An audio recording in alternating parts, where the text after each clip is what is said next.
Всем привет! Вы на канале Готовим с Оксаной Пашко. Сегодня приготовим рыбные гнездышки.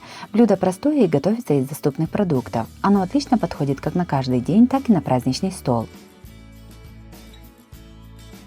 Подписывайтесь на мой канал и узнавайте еще больше вкусных и простых рецептов.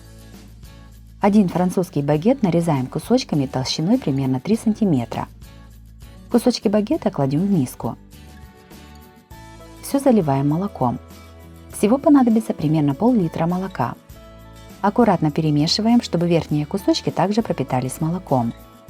Замачиваем багет в молоке примерно 2 минуты. Подготовленные кусочки вынимаем из молока. Готовим начинку. 2 луковицы нарезаем произвольными кусками. 300 г филе хека нарезаем кусочками. В чашу измельчителя кладем кусочки рыбы и подготовленный лук. Все измельчаем.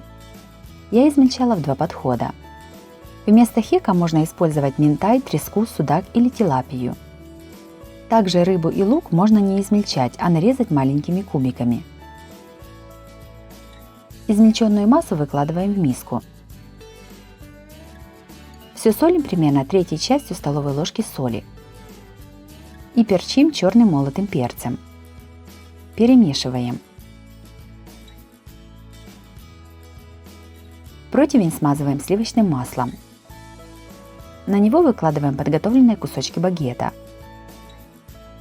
В каждом кусочке делаем углубление, прижимая серединку ложкой.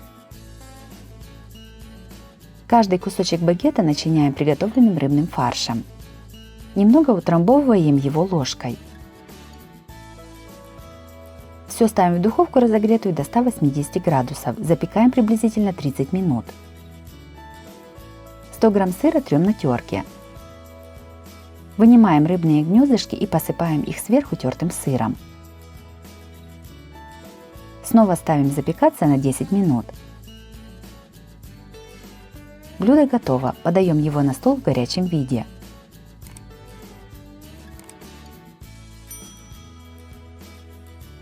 Рыбные гнездышки получились вкусными и ароматными. Нежная рыбка под сырной корочкой, сытный мягкий мякиш и хрустящая хлебная корочка никого не оставит равнодушным. Блюдо готовится просто и получается всегда. Оно отлично подходит даже на праздничный стол. Если вам понравился этот рецепт, то обязательно ставьте лайк и пишите комментарии. Подписывайтесь на мой канал и нажимайте на колокольчик, чтобы не пропустить новые видео. Они выходят каждый день. С вами была Оксана Пашко. Готовьте вкусно, готовьте с удовольствием.